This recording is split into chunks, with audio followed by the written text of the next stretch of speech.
నమస్కారం. లక్ష్మి చెప్పే కథలకు స్వాగతం. వీణులతో వీక్షించటానికి సిద్ధం కండి. ప్రియ సఖులు, ఇప్పుడు మనం ప్రముఖ రచయిత్రి శ్రీమతి ఆరికపూడి కోడూరి కౌసల్యాదేవి గారు రచించిన భాగ్యచక్రం ధారావాహికం నుండి 5వ భాగం వినేద్దామండి. కళ్ళు తుడుచుకుంటూ లేచి కూర్చుని తలా దుస్తులు సవరించుకుంది జయశ్రీ. కానీ ఆ నేత్రాల నుండి జాలువారుతున్న జలపాతాలు కట్టుబడలేదు. మాట్లాడటానికి ప్రయత్నించింది. శోకంతో కంఠం పూడిపోవటం వల్ల విఫలురాలయ్యింది. ఇలాగైతే వైద్యం ఎలా సాగుతుంది చెప్పు జయ, మానేసి వెళ్ళిపోమ్మంటావా నన్ను? చిరుకోపం నటించాడు శ్రీనాగేష్. అనంగీకారంగా తల అడ్డంగా తిప్పిందే కానీ అప్పటికీ మాట్లాడలేకపోయింది జయ. ఇక నాగేష్ తనే మాటలు ప్రారంభించాడు. నిన్న సాయంకాలం అలా మేమిద్దరం కలిసి వ్యాహాళికి పోవటం మంచిదే అయ్యింది. మావయ్యని గురించి, అంటే ఆయన ప్రస్తుత మనఃప్రవృత్తిని బాగానే అంచనా వేయగలిగాను. దుఃఖం మరిచిపోయి శ్రద్ధగా వినసాగింది జయశ్రీ. ఆయన మనసు ఇటు స్థిమితంగానూ లేదు, అటు పూర్తిగా పోనూ లేదు. అటు ఇటు ఊగిసలాడుతోంది. దానికి మనం మన మాటల వల్ల చేతల వలన స్వాస్థ్యం చిక్కించాలి. ఇందుకు చాలా ఊర్పు అవసరం.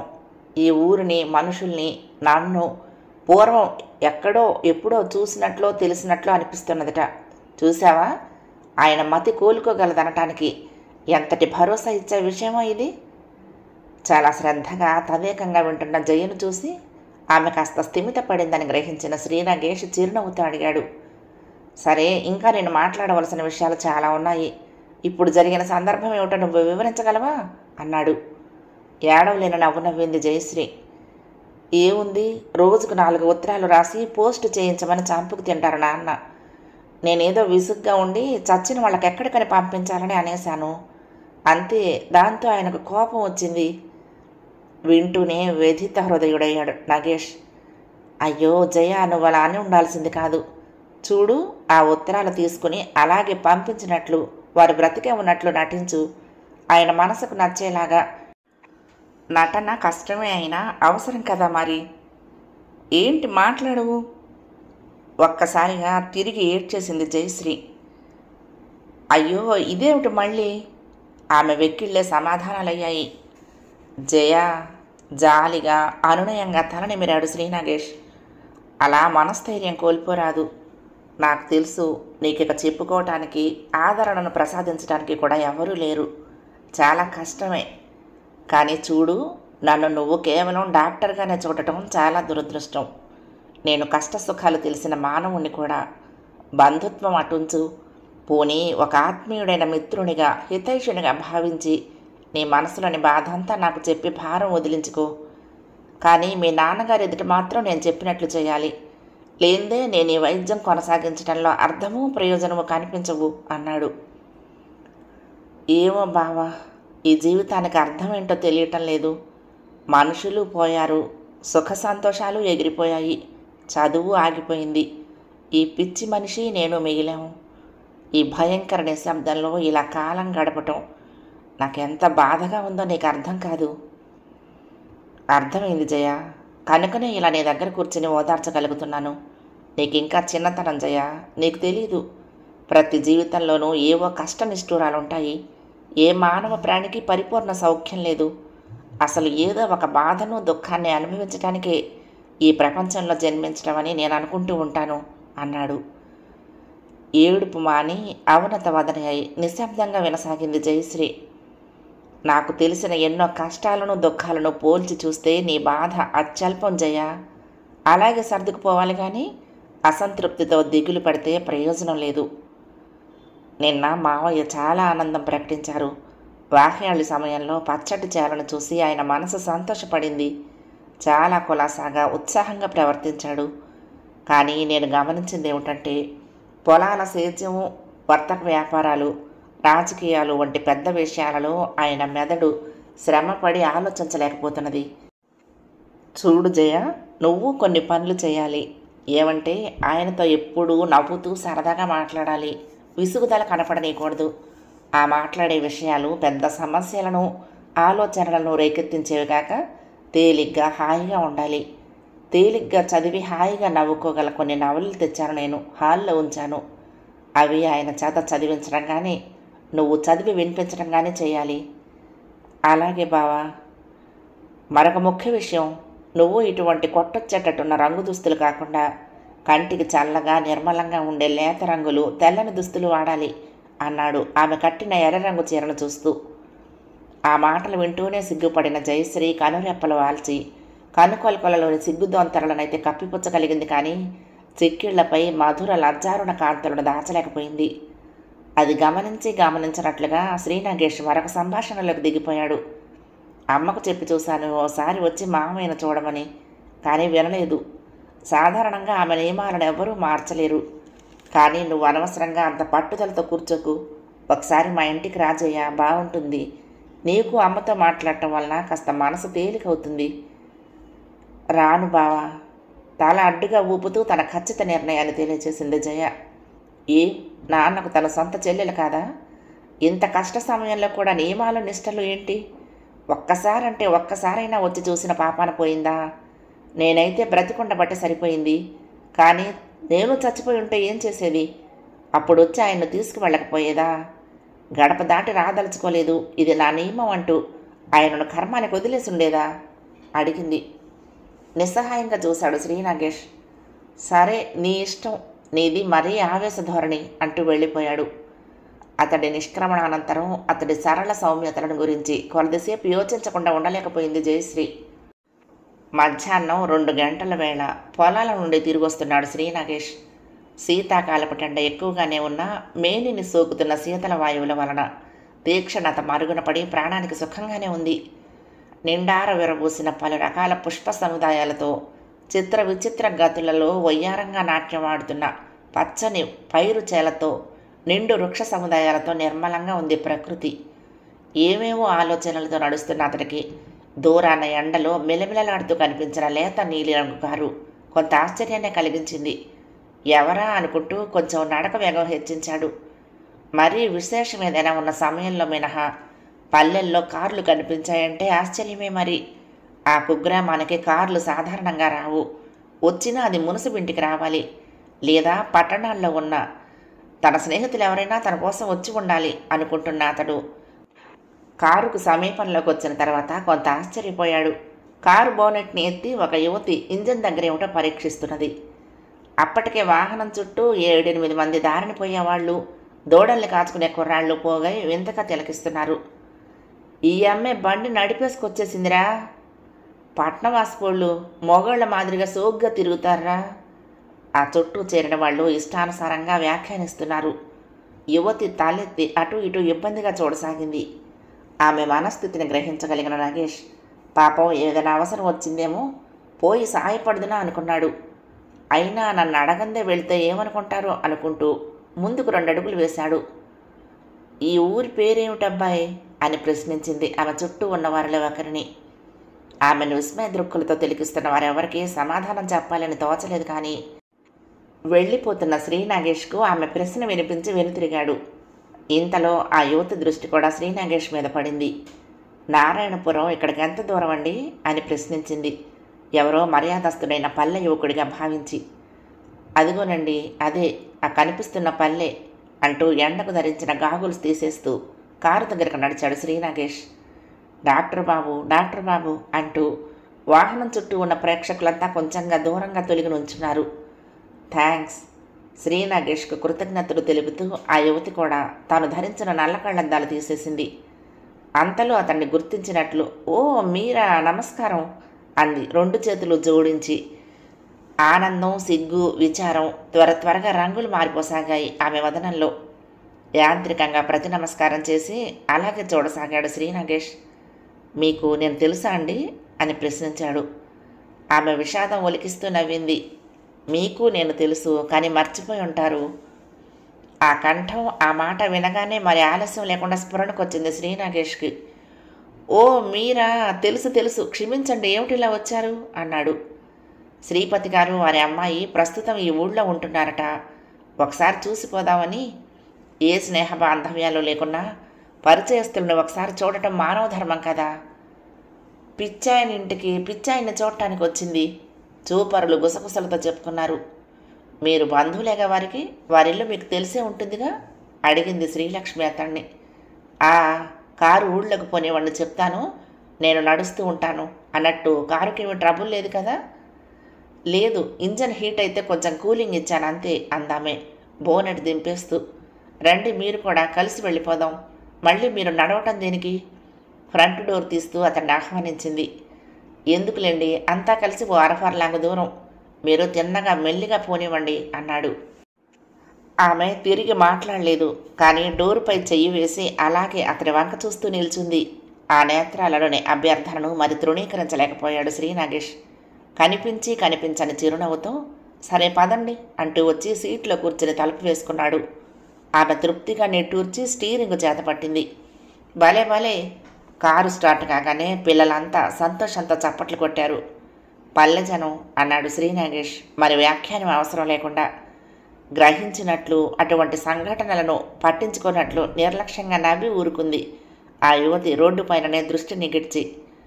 మంద్రస్వరంతో అన్నాడు శ్రీనాగేష్. ఆ రోజు మిమ్మల్ని కేవలం పెళ్లి కూతురి వేషంలోనే చూశాను, అంచేత ఇవాళ చూడగానే గుర్తుపట్టలేకపోయాను. శ్రీలక్ష్మి కదండి మీ పేరు అన్నాడు. అవునండి. ఎక్కడో దూర తీరాల నుండి గాలిలో తేలుతూ వినవచ్చిన కోకిల స్వరంలాగా పలికింది ఆ కంఠం. ప్రస్తుతం శ్రీపతి గారికి నేనే వైద్యం చేస్తున్నాను అన్నాడు శ్రీనాగేష్. శ్రీలక్ష్మి వదనం విషాద మేఘాచ్ఛాదితమైంది. నీరసగాత్రంతో అంది. ఏమిటో వారి కుటుంబానికి సంభవించిన దారుణమైన ఆపదను తలుచుకున్న కొలది మనసు ఏమిటోగా అయిపోతుంది. ఆ వివాహం చెడిపోకుండా వాళ్ళందరూ ఆ రోజున అలా వెళ్ళిపోకుండా ఉంటే మరో విధంగా జరుగునేమో అంటారు కొందరు. ఒక్కొక్కప్పుడు నాకు కూడా ఆ వాదన నిజమేనేమో అనిపించి మనసు అవ్యక్తమైన బాధకు లోనవుతుంది. మానవుడి మెదడుకు రకరకాల ఆలోచనల్లో కొట్టుకుపోవటం సరదా అండి. వివేకవంతులు అవన్నీ పట్టించుకోకూడదు. అందున మీరు మెడికల్ స్టూడెంట్ కూడా, వుడ్ బి డాక్టర్. మీ ఆలోచనలు మరొక విధంగా సాగాలి అంటూ అతడు నవ్వేశాడు. శ్రీలక్ష్మి కూడా నవ్వేసింది. అన్నట్టు మీ అమ్మగారు నాన్నగారు అంతా కులాసానా? ప్రసంగ ధోరణి మార్చేశాడు శ్రీనాగేష్. నిన్న మా అమ్మగారు కేజీహెచ్లో ఓ బంధువును చూడబోతేనే ఈ విషయం అంటే శ్రీపతి గారు ఇక్కడ ఉన్న వైనం తెలిసింది. అప్పటి నుండి నా మానిన గాయం మళ్ళీ రేగినట్లయింది. ఓసారి చూసి జయకు కండోలను సరి చెప్పటం, అవసరమైతే క్షమాపణలు కోరటం నా కర్తవ్యంగా భావించాను అంది. భాష కందని ఆశ్చర్యభావం దోబుజ్జలాడింది శ్రీనాగేష్ వదనంలో. ఏమిటండి అలా చూస్తారు? ఇదెక్కడ సిగ్గుమాలిన ఘటం అనుకుంటున్నారా? వారికి మాకు మధ్య జరిగిన విషయం మరోలేనంత దారుణమైనదే. అయినా మానవ ధర్మాలు మరికొన్ని ఉంటాయి కదా. ఆపద సమయంలో శత్రువునైనా అవమానించరాదంటారు అంది. మీ వంటి సున్నితమైన మనసు, మంచి హృదయం ఈ కాలంలో ఎందరికుంటాయంటారు మనస్ఫూర్తిగా అన్నాడు శ్రీనాగేష్. అంతలో కారు ఊళ్ళోకి ప్రవేశించింది. అలా కుడి చేతి వైపుకు తిప్పండి, అదిగో ఆ కనిపించే పచ్చరంగు మేడే, ఆ గేటు ముందు ఆపండి. అతడు చెప్పిన దారినే కారు నడిచి గమ్యస్థానం చేరింది. అలవాటు ప్రకారం హాల్ట్ ఇచ్చే ముందు హారన్ కొట్టి శ్రీలక్ష్మి, శ్రీనాగేష్లు ఇరువురు మేడ మీదకు వెళ్తూనే కొయ్యబారిపోయారు. కనుగుడ్లను పెద్దవి చేసి అటు ఇటు భయంకరంగా విపరీతంగా కదిలించి వేస్తూ ఆపాద మస్తకం గడగడ వణుకుతూ గదిలో అటు ఇటు పరుగులెడుతున్నాడు శ్రీపతి, చెవులు చేతులతో మూసుకుని. బాబోయ్, కారు, రైలు, విమానం, నా కొడుకులు, నా భార్య అని భయంకరమైన పిచ్చిరేకలు వేస్తున్నాడు. కుమార్తె, నౌకర్లు అతన్ని పట్టుకోలేక సతమతమైపోతున్నారు. రావు గారు గర్జించాడు శ్రీనాగేష్ గది దద్దరిల్లేటట్లు. ఆ గర్జనను విని శ్రీపతితో సైతం అందరూ ఉలిక్కిపడ్డారు. ఏమిటి రావు గారు, ఏమిటా హడావుడి? బాబోయ్, కారు వచ్చింది, నా కొడుకు పాత పాఠమే వలిస్తూ విపరీతంగా చిందులు వేస్తున్నాడు శ్రీపతి. కొడుతూనే నలుగురికి లొంగకున్న అతన్ని తానొక్కడు అవలీలుగా అదిమి పట్టుకున్నాడు నాగేష్ కదలనీయకుండా. త్వరగా మా ఇంటికి వెళ్ళి నా మందుల బ్యాగ్ తీసుకురా అంటూ ఒక నౌకర్ని, కాసిన చల్లటి మంచినీళ్ళు అంటూ మరొక పాలేరును తరిమాడు. నువ్వు వెళ్ళి కూర్చో అన్నాడు జయశ్రీని. అతడి స్వరంలోని తీక్షణతను గమనించిన జయ మారు మాట్లాడకుండా ఓ చోట కూర్చుంది, కళ్ళొత్తుకుంటూ ఆయాసపడుతూ. 10 నిమిషాల్లో మందుల సంచితో పరిగెత్తుకొచ్చాడు నౌకరు. మంచినీరైతే శ్రీపతి చేత ఒక్క చుక్క కూడా తాగించలేకపోయాడు. కానీ బలవంతంగా నలుగురి చేత అతడిని పట్టి కదలకుండా శయనింపచేశాడు. బాబు, నీకు దండం పెడతాను, నా పిల్లలు భార్య కారులోనే మాయమైపోయారు. ఏదో కారు వచ్చింది, వాళ్ళు వచ్చినట్టున్నారు, తీసుకురా, నా కళ్ళ పడే బాబు, నీకు పుణ్యం ఉంటుంది. రెండు చేతులు జోడించి నమస్కరించి శ్రీ నాగేష్ను దీనంగా అభ్యర్థిస్తూ నిస్సహాయంగా చూస్తున్న అందరితో పాటు ఎంతో గుండె నింబరం కల నాగేష్ కూడా కంటనీరు తిరిగింది. వాళ్ళు వస్తారు, మీరు కుదురుగా ఉండండి, ఒక్క క్షణం కదలకుండా పడుకోండి అంటూనే నెమ్మదిగా ఇంజెక్షన్ చేశాడు. అంతే 5 నిమిషాలు గడిచేసరికి కుదురుగా పడుకుని మత్తుగా నిద్రపోసాగాడు శ్రీపతి. అందరూ ఒక్కసారిగా తేలిక పడ్డట్టు నిట్టూర్చారు. చేతులు కడుక్కుంటూ జయశ్రీ వైపు చూశాడు శ్రీ నాగేష్. జయశ్రీ అతడి చూపుల్లో భావం గ్రహించింది. క్రింద వీధిలో ఏదో కారు హారన్ వినిపించింది బావా, అంతే. చక్కగా మాట్లాడుతూ ఉన్న నాన్న అలా మొదలు పెట్టేశారు. మంద్రస్వరంలో చెప్తున్న జయశ్రీ నేత్రాలు అప్రయత్నంగా ద్వారం వైపు ప్రసరించటం, అచ్చట కిన్నురాలే నిలబడి ఉన్న శ్రీలక్ష్మి కనిపించడం జరిగింది. వెంటనే మాటలు ఆపుచేసి తీక్షణమైన దృష్టులతో ఆగ్రహంగా లేచి నుంచుంది. అమాంతంగా అలా మారిపోయిన ఆమె అవతారాన్ని చూసి ఎవరి మట్టుకు వారే అచ్చెరువుతో తిలకించసాగారు. ఎందుకే రాక్షసి ఇక్కడ కూడా దాపురించావు? ఒక్కో మాట కక్షగా ఉచ్చరిస్తూ ఆమె దగ్గరగా నడిచింది జయశ్రీ. జయ అంతకంటే మాట్లాడలేకపోయింది శ్రీలక్ష్మి. ఎప్పుడైతే నిన్ను మా అన్నయ్యకు చేసుకుందాం అనుకున్నామో ఆనాడే ఆ మరుక్షణంలోనే మింగేశావు అందరినీ. మిగిలిన వాళ్లకు పిచ్చెక్కించావు. నువ్వు మనిషి అనుకుని భ్రమించావు, కానీ నువ్వు శనిదేవతవు, మృత్యుముఖానివి. జయకంఠం అంతకంతకు తారాస్థాయిని అందుకుంటుంది. నీ పాడు సంబంధమే లేకుంటే అది అలా బెడిసి కొట్టకపోతే మేము ఆ రోజు నా దిక్కుమాలిన ప్రయాణం చేయవలసిన అవసరమే ఉండేది కాదు. జయ ప్లీజ్. మధ్యన నాగేష్ నచ్చ ప్రయత్నించాడు. ఇంటికొచ్చిన అతిథిని అలాగే అవమానించడం అన్నాడు. ఉండు బావా, నువ్వేమి చెప్పొద్దు. నా బాధ నీకు అర్థం కాదు. ఈమెను చూస్తూ ఉంటే నా మేను ఊడికిపోతున్నది, నా మనసు రగులుకుపోతున్నది, నా బాధ అధికమైపోతోంది. చిచ్చి, ఈ నష్టజాతికి అతిథిగా వచ్చిందా? అపహసించవచ్చిన పిశాచి కానీ. సరే నీ ఇష్టం జయ, నేను వెళ్తున్నాను. ఓ 2 గంటల్లో మావయ్యకు మెలకువ రావచ్చు. మళ్ళీ ఏమైనా హంగామా చేస్తే కబురు పెట్టు అంటూనే నిష్క్రమించాడు నాగేష్ అక్కడి నుండి. అందుకు జయ ఏమీ సమాధానం చెప్పలేదు, కానీ తిరిగి శ్రీలక్ష్మి వంక చూస్తూ నువ్వింకా నిల్చున్నావేం, గెటౌట్, లేకుంటే మెడబెట్టి గెంటిస్తాను అని అరిచింది. ఆ అండ చూసుకుని నౌకర్ల నోళ్లు లేచాయి. నడు అమ్మా నడు, ఇక్కడ మీకెవరున్నారు గనక. విస్మయాన్ని విషాదాన్ని తాత్కాలికంగా వెనక్కు నెట్టి హేళనగా ఒక నవ్వు నవ్వింది శ్రీలక్ష్మి. మర్యాదగా మాట్లాడటం నేర్చుకో జయ. బంధుత్వం విధి ప్రభావం వల్ల వికటించిన స్నేహాన్ని నిలుపుకుందామనే ఉద్దేశంతోనూ మానవత్వ సహజమైన సానుభూతితోనూ వచ్చాను, కానీ మీ నుండి ఏమీ ఆశించి రాలేదు. లోగడ నాతో బంధుత్వాన్ని కోరి చెడగొట్టుకున్నట్లే ఇప్పుడు నేను అందివ్వబోయే స్నేహానికి కూడా నీ అంతటి నువ్వే అనర్హురాలిగా నిరూపించుకుంటే ఆ దోషం నాది కాదు. వెళ్తున్నాను. కానీ జయ, ఒక్కటి మాత్రం అనకుండా ఉండలేను. నువ్వు ఆవేశంలో అన్నావో, అవివేకంగా అరిచావో నాకు అనవసరం, కానీ నేను విని మౌనం వహించలేని జన్మ జన్మలకు మర్చిపోలేని మాటలన్నావు నన్ను. నాతో వివాహం నిశ్చయమై నా దురదృష్టం వలన నీ అన్న చచ్చాడని నువ్వు అనుకుంటే అంత అల్పాయుష్కుడిని వివాహమాడి జన్మంతా దుఃఖించవలసిన దురదృష్టం నాకు లేని మహా అదృష్టవంతురాలనని నేను అనుకుంటున్నాను. మనుషుల నుండి ఇంకా ఇంకా డబ్బు పిండి కూడబెడుతూ ఉంటే ఆ కూడబెట్టింది తినటానికే అదృష్టం లేకుండా పోయారు. అదే చేతులారా చేసుకున్న అనర్థం. Good bye. అందరి సమక్షంలో అంత పౌరుషంగా మాట్లాడిందే కానీ మేడ దిగి కారు చేరేసరికి శ్రీలక్ష్మి నిగ్రహమంతా చెదిరిపోయి అంతర్గత ఆవేదన కన్నీటి రూపంలో బహిర్గతమైంది. జలజల రాలిపోతున్న అశ్రువులను ఒత్తుకోవాలనే గుర్తింపు కూడా లేకుండా కారు తలుపుపై చెయ్యి వేసి పరధ్యానంగా నిల్చున్న ఆమెను ఇరుగు పొరుగు అంతా వింతగా చూడసాగారు. ఏమిటా అధైర్యం లక్ష్మి గారు? ఆ మాటలకు ఉలికిపాటుతో చూసిన ఆమెకు కారుకు అటుపక్కగా నిల్చున్న శ్రీనగేష్ కనిపించాడు. రండి, మా ఇంటికి వెళ్దాం. రోడ్డు మీద ఏమిటలా ప్రవర్తిస్తున్నారు అన్నాడు. థ్యాంక్స్, వద్దులేండి, సెలవు. మీ మంచితనాన్ని మర్చిపోలేను అని కళ్ళొత్తుకుని కారులో కూర్చుందామే. అలా అనకండి, ఆహ్వానాన్ని అంగీకరించడం కూడా మర్యాదస్తుల లక్షణం అంటూనే తను కారుకి కూర్చున్నాడు. నేను ఎక్కేశాను, మరి మా ఇంటికే పోనిస్తారో మీ ఊరికే తీసుకుపోతారో మీ ఇష్టం, నేను మాత్రం దిగను అన్నాడు నవ్వుతూ. శ్రీలక్ష్మి కూడా నవ్వుతూ మీరంత ఆదరంగా ఆహ్వానిస్తే ఎందుకు రాను అంది. కారు శ్రీనగేష్ ఇంటి ముందు ఆగే వరకు మళ్ళీ ఎవరూ మాట్లాడలేదు.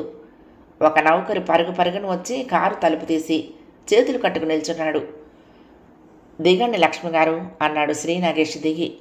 కారు లాక్ చేసింది శ్రీలక్ష్మి. ఆ ఇంటిని విస్మయంతో చూస్తూ నిల్చున్న శ్రీలక్ష్మిని నవ్వుతూ ప్రశ్నించాడు. ఏమండి అలా చూస్తారు, మా ఇల్లు బాగుండలేదా అడిగాడు.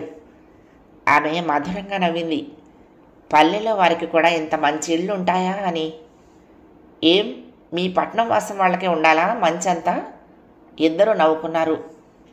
అయ్యగారి అంట ఈ అమ్మాయి గారు వచ్చారు ఏటి అని విస్తుపోతూ చూస్తూ నిల్చున్న నౌకర ఆంతర్యం గ్రహించిన శ్రీనాగేష్ లోన చిన్నగా నవ్వుకుంటూ, ఒరే బంధువులు వచ్చారని అమ్మగారితో చెప్పు లోపలికి పోయి అని ఆజ్ఞాపించాడు. చిత్తం అంటూ వాడి లోనికొక్క పరుగు తీశాడు. రండి లోపలికి అన్నాడు లక్ష్మి వైపు తిరిగి. నడవండి అతన్ని అనుసరించింది ఆమె. వార్త విన్న శ్రీదేవి వారికి ఎదురుగా వచ్చింది. మా అమ్మగారు అన్నాడు శ్రీలక్ష్మితో. నమస్కారం అండి అంది శ్రీలక్ష్మి శిరస్సు కొద్దిగా వంచి నమ్రతగా చేతులు జోడించి. శ్రీలక్ష్మి అపురూప సౌందర్యానికి వినయ విధేయతలకు ముగ్ధురాలైపోయిన శ్రీదేవి ఆమె దగ్గరగా వచ్చి చేయి పట్టుకుని రామ్మ కూర్చో అంటూ తన పక్కనే సోఫాలో కూర్చోబెట్టుకుంది. ఎదుటి సోఫాలో చిరునవ్వులు ఒలికిస్తూ కూర్చున్నాడు శ్రీనాగేష్. శ్రీదేవిని చూస్తూ శ్రీలక్ష్మి అత్యంత విస్మయం చెందింది. శ్రీనాగేష్ తల్లిగారంటే ఎవరో ముసలామె అనుకుంది. కానీ ఈమె ఠీవిగా ఒక మహాసామ్రాజ్ఞిలాగా ఉంది. ఒక్క బొట్టు మినహా పూర్తి నిండు అలంకరణలోనే ఉంది శ్రీదేవి. తెల్లని పట్టు చీర, పట్టు జాకెట్టు, మెడలో పెద్ద బంగారు గొలుసు, చేతులకు నిండుగా బంగారు గాజులు, చెవులకు రావల దుద్దులు, సాధారణంగా దువ్వి సిగ చుట్టుకున్న పెద్ద వంకుల చుట్టూ, బంగారు వన్నె శరీర ఛాయ, నిండు విగ్రహము, చక్కగా హుందాగా చక్రవర్తినిలాగా మాట్లాడుతున్న ఆ తీరు చూపరులను ముగ్ధులను చేసి వారికి ఎనలేని భక్తి గౌరవాలను కలిగిస్తాయి. కుమారుడికి తగిన తల్లి, తల్లికి తగిన కుమారుడు అనిపించింది. నీ పేరేమిటమ్మా? శ్రీదేవి ప్రశ్నించింది. శ్రీలక్ష్మి అండి. చక్కటి పేరు. ఏ ఊరు మీది? ప్రస్తుతం వైజాగ్లో ఉంటున్నామండి. ఓహో, అయితే ఈ ఊరు అంటూ అర్ధోక్తిలో ఆపేసింది శ్రీదేవి. ఆమె భావాన్ని గ్రహించిన శ్రీలక్ష్మి ఏం సమాధానం చెప్పాలో తెలియక తెగమక పడుతూ భూమి వైపు చూస్తూ కూర్చుంది. శ్రీనాగేష్కు మెరుపులాంటి ఆలోచన తట్టింది. ఈమె మెడిసిన్ 4వ సంవత్సరం చదువుతున్నారమ్మా. ఇంకొక ఏడాది గడిస్తే డాక్టర్ అయిపోతారు. నా హాస్పిటల్ చూద్దామని వచ్చారట. తృప్తిగా ఊపిరి వదిలి శ్రీనాగేష్ వంక కృతజ్ఞతతో చూసింది శ్రీలక్ష్మి. అవునా, చాలా సంతోషం అమ్మా. మంచి మనుషులను, మంచి పనులను మంచివారే అర్థం చేసుకోగలరట. నువ్వు కూడా మా అబ్బాయి వంటి దానివి అనుకుంటాను. పైకి అభినందించినా పల్లెలో ఇంత ఆసుపత్రి ఏమిటని అందరూ హేళన చేసేవారే. నిజంగా మెచ్చుకునేవారని వేళ్లపై లెక్క పెట్టొచ్చు. విషయం ఏమిటో పూర్తిగా తెలియని శ్రీలక్ష్మి మౌనంగా వింటూ కూర్చుంది. అన్నట్టు హఠాత్తుగా ఏదో గుర్తొచ్చినట్లు చిరునవ్వుతో అంది శ్రీదేవి. అమ్మాయిని చూస్తూ నేను మర్యాదల సంగతే మర్చిపోయాను. లేం మా భోజనం చేద్దు కానీ. ఎప్పుడు అనగా బయలుదేరావో ఏమో. ఆసుపత్రి తర్వాత చూడొచ్చులే అంది. నేను భోజనం చేసే బయలుదేరానండి. మరి నాకు అనుమతిస్తే? అయ్యో అదేమిటి అప్పుడేనా? ఆవిడ మాటలకేంలే అమ్మా, ఇప్పుడప్పుడే వెళ్ళనిస్తావా అన్నాడు శ్రీనాగేష్ నవ్వుతూ. పోనీ భోజనం చేయకుంటే కాస్త కాఫీ పలహారాలైనా అంటూ ఉండగానే నౌకరు ప్రవేశించాడు ఆ 2 వస్తువులతో. ఓ, బాగా సుశిక్షితులైన నౌకర్లు, సుందరమైన గృహము అంటూ నవ్వేసింది శ్రీలక్ష్మి. ఈసారి శ్రీదేవి కూడా శ్రీలక్ష్మి శ్రీనాగేశులతో నవ్వులెలికించింది. ఏదోనమ్మా, ముసలిదాన్ని, పాతకాలపు దాన్ని. నా తీర్పు దిద్దుళ్లలో ఈ ఇంటికి పూర్తి అందం ఎలా వస్తుంది? ఇల్లాలు రావాలి, ఇంటికి కళ రావాలి. శ్రీలక్ష్మి మాట్లాడకుండా గది 4 వైపులా కలే చూస్తూ కూర్చుంది కాఫీ తీసుకుంటూ. మీ నాన్నగారి పేరేమిటమ్మా? శ్రీనివాసరావు గారండి. జిల్లా జడ్జిగా చేసి రిటైర్ అయ్యారు చెప్పింది. మీరు ఈ ఎంబీబీఎస్ పూర్తి చేసి ప్రాక్టీస్ పెడతారా, ఇంకా పైకి చదువుతారా? శ్రీనాగేష్ ప్రశ్నించాడు. బహుశా ప్రాక్టీసే పెడతానండి. ఇంకా పై చదువు ప్రశ్నే లేదు. ఇక్కడికి ఈ చదువు రావటమే నాకు పెద్ద అదృష్టం. ఇంకా చదువుకోవలసిన చిన్న చెల్లెలు, తమ్ముడు ఉన్నారు అంది. అయితే నీ చదువు చిన్నదంటావా అమ్మా? ఇది చాలా పెద్ద విద్య కదమ్మా. డాక్టర్ అంటే మాటలా అంది శ్రీదేవి. అవుననుకోండి, కానీ అంతకంటే పెద్ద చదువులు చదువుతున్న వారు అనేక మంది ఉన్నారండి ఈ రోజుల్లో. నా చదువు ఏమంత మహా గొప్పదని అనుకోను. అందరూ సాధారణంగా ఉన్న ఊళ్ళో బడికి పంపి మామూలు చదువులు ఎలా యథాలాపంగా చెప్పిస్తారో అలాగే నన్ను నాన్నగారు ఉద్యోగరీత్యా అనేక ఊళ్ళు తిరుగుతూ సరదాగా అక్కడ స్కూళ్లలోనూ కాలేజీల్లోనూ చేర్పించారు. దైవ కృప వలన నాకు కాస్త చదువు అబ్బింది అంతేనండి అంది. ఆ మాటలకు ముగ్ధురాలైపోయింది శ్రీదేవి.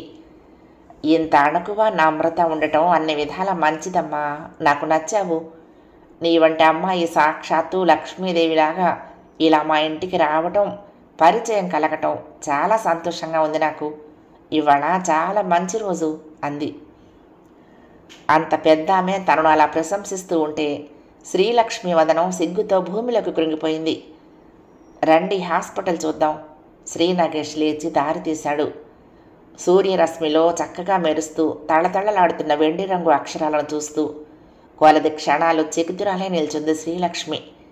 భాగ్యచక్రం, చాలా కొత్త పేరే అంది. శ్రీ నగేష్ సమాధానం ఇవ్వకుండా చిరునవ్వులు చెందించి ఊరుకున్నాడు. ఆసుపత్రి అంతటా జనం కిటకిటలాడుతున్నారు. నర్సులు, కాంపౌండర్లు అటు ఇటు హడావుడిగా తిరుగుతున్నారు, మందులతో, చేతిలో కాగితాలతో. అంతా తిరిగి చూడటానికి అరగంట పట్టింది ఇద్దరికి. ఇద్దరూ తిరిగొచ్చి కన్సల్టింగ్ రూమ్లో కూర్చున్నారు. పల్లెటూరి ఆసుపత్రి అంటే ఏదో ఉంటుందిలేమ్మనుకున్నాను, కానీ ఇలా ఉంటుందని అనుకోలేదు. మహానగరాలలోని మిషనరీ హాస్పిటల్స్ని కూడా తలదన్ని ఉంది. Mental patients, veterinary section, operation theatre, అబ్బా అన్నీ ఉన్నాయి. మీ ప్రయత్నం మెచ్చుకోతగ్గది. ఒక లేడీ డాక్టర్ కూడా ఉంటే ఇక పల్లె జనులకు మరే లోటు ఉండదు అంది ఆనందాశ్చర్యాలతో. నిజమే, కానీ ఇది పల్లె కావటంతో కొన్ని సమస్యలు తలెత్తుతాయి. లేడీ డాక్టర్ను తమ ఆసుపత్రిలో ఉద్యోగాలకు పెట్టుకున్న అనేక మందిని నేను ఎరుగుదును.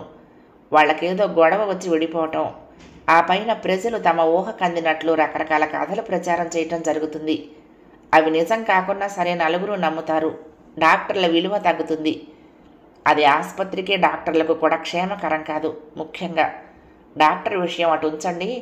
లేడీ డాక్టర్ మనసు సున్నితమైతే మరీ బాధ. పర్యవసానాలు ఘోరంగా పరిణమించవచ్చు. ఏ చెట్టు నీడను శయనించారో ఆ చెట్టు కొమ్మలని నరికి ఇల్లు కట్టుకునే తత్వం మానవులది. ఇవాళ ప్రాణదానం చేసిన డాక్టర్లపైనే రేపు చాటున నోటికొచ్చిన ప్రచారాలు చేసి వినోదిస్తారు. వాళ్ళ కాలక్షేపాలు మనకు ప్రాణ సంకటాలుగా తయారవుతాయి. ఎవరైనా వృద్ధురాలైన వైద్యురాలుంటే ఆవిడ ఈ పల్లె పట్టున ఉండటానికి అంగీకరిస్తే ఉద్యోగంలో నియమించాలనే ప్రయత్నంలో ఉన్నాను అన్నాడు. కానీ ఏదో చెప్పబోయి చెప్పలేకపోయింది శ్రీలక్ష్మి. ఏమిటి చెప్పండి. మీ భాగస్వామియే లేడీ డాక్టర్ అయితే? కొద్దిసేపు తటపటాయించినా చివరకు చెప్పేసింది శ్రీలక్ష్మి. శ్రీ నగేష్ నవ్వులో లోకంలోని విషాదమంతా వర్షించింది. ఒకప్పుడు అదే అభిప్రాయంలో ఉండేవాణ్ణి, కానీ ఇక ఇప్పుడు అటువంటి అవకాశం ఏమీ లేదు. బాధ ప్రస్ఫుటమైంది కంఠంలో. ఎందుకో శ్రీలక్ష్మి వదనం చిన్నపోయింది. ఇంతలో హాస్పిటల్ సిస్టర్ వచ్చింది. నెంబర్ 721 రూముల్లో పేషెంట్స్ ఇవాళ డిశ్చార్జ్ అయి వెళ్ళిపోతున్నారు సార్ అంది. గుడ్, రమ్మను. వెంటనే ఆ వ్యక్తులను లోనికి ప్రవేశపెట్టింది సిస్టర్. దండాలు పెడుతూ ప్రవేశించారు రోగులిద్దరూ. నా చర్మం ఒలిచి చెప్పులు కుట్టించిన మీ రుణం తీరదు ద్వారా. మీ పుణ్యం వల్ల నేను బతికాను. మా తండ్రి తాతలు ఇదే జబ్బుతో ఈ పల్లెలో అతిగతి లేక చచ్చిపోనారంట. ఆనంద పారవస్యంతో డాక్టర్కు మరీ నమస్కరించి కొంత డబ్బు బల్లపై ఉంచి వెళ్ళిపోయాడు ఆ వ్యక్తి. అది లెక్క కూడా చూసుకోకుండా డ్రాయర్లో పడేశాడు శ్రీ నగేష్. రెండవ వ్యక్తి ఒక స్త్రీ. అమాంతం వచ్చి డాక్టర్ పాదాలను పట్టి కన్నీరు కురిపించింది. డాక్టర్ బాబు, మీరు మీ పెద్దలు కలకాలం చల్లగా ఉండాలా. ఇంతదాకా 6 బిడ్డల్ని ఆ దేవుడిచ్చిన పురిట్లోనే పోగొట్టుకున్నాను. పెంచుకునే అదృష్టం లేకపోయింది. ఈ బిడ్డ మీ సలహ వల్ల దక్కాడు. మీరే మా పాలిటి దేవుళ్ళు అయ్యారు బాబు. రోజు దీపం పెట్టి మొక్కుతా, సచ్చి మీ కడుపును పుడతా. అంతకంటే నేనేమీ ఇచ్చుకోలేను బాబు. కూటికే లేని పేదదాన్ని. కడుపు తీపితే వచ్చి వైద్యం మాత్రం చేయించుకున్నా. డాక్టర్ ఏమంటాడోననే భయ సంశయాలు కనిపించాయి ఆమె కళ్ళల్లో. నిర్మలంగా చిరునవ్వు నవ్వాడు నగేష్. పర్వాలేదమ్మా, బాధపడకు, వెళ్ళిరా. వారం బిడ్డను తీసుకొచ్చి చూపించి వెళ్తూ ఉండు, అవసరమైన మందులు ఇస్తూ ఉంటాను అన్నాడు. ఆమె కళ్ళు ఆమె ఆనందంతో మెరిశాయి. మీరు నిజంగా దేవుళ్లే బాబు. మీ భాగ్యాన్ని ఇలా మా కోసం, మా పేదోళ్ళ ప్రాణాలు నిలపటం కోసం ఖర్చు పెడుతున్నారు. ఆ భగవంతుడు మిమ్మల్ని సల్లంగా చూడాలా, ఇంకా ఇంకా తరగని భాగ్యాలు ఇవ్వాలా, మీ అమ్మ కడుపు చల్లగా ఉండాలా.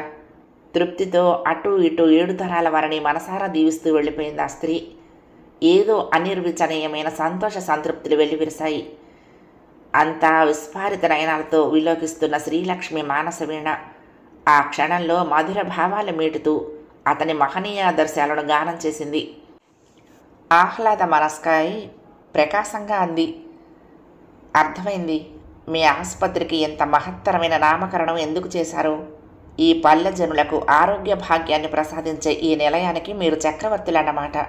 చాలా ధన్యులు మీరు అంది. శ్రీ నగేష్ గంభీరంగా ఆమె వంక ఓసారి చూసి ఊరుకున్నాడు. అయితే ఇంతకు ఇలా ఈ పల్లెలో ఉండి సేవ చేయాలనే అభిలాష మీకు ఎందుకు కలిగింది?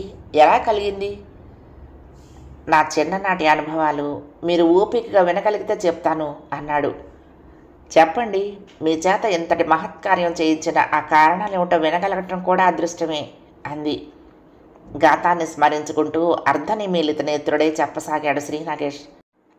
నా చిన్నతనమంతా ఈ పల్లెలోనే తాతగారింట గడిచింది. సరైన వైద్య సదుపాయాలు లేక అల్లాడే పల్లె ప్రజల దుస్థితిని చూసి ఆ తెలిసి తెలియని వయసులోనే నా మనసు ఆవేదనతో ఆక్రోశించింది. అతను చెప్పసాగాడు. వింటున్న శ్రీలక్ష్మి కళ్లకు కట్టినట్లుగా కనిపించసాగాయి ఆ దృశ్యాలు. 5వ భాగం సమాప్తం. ప్రియ సఖులు, ఈ కథ మీకు నచ్చితే తప్పకుండా లైక్ చేయండి, షేర్ చేయండి, కామెంట్ చేయండి, సబ్స్క్రైబ్ చేసుకుని నన్ను ఎంకరేజ్ చేయండి. ఉంటానండి. ప్రేమతో లక్ష్మి, కృష్ణాతీరం దుర్గమ్మ సన్నిధానం. నమస్తే.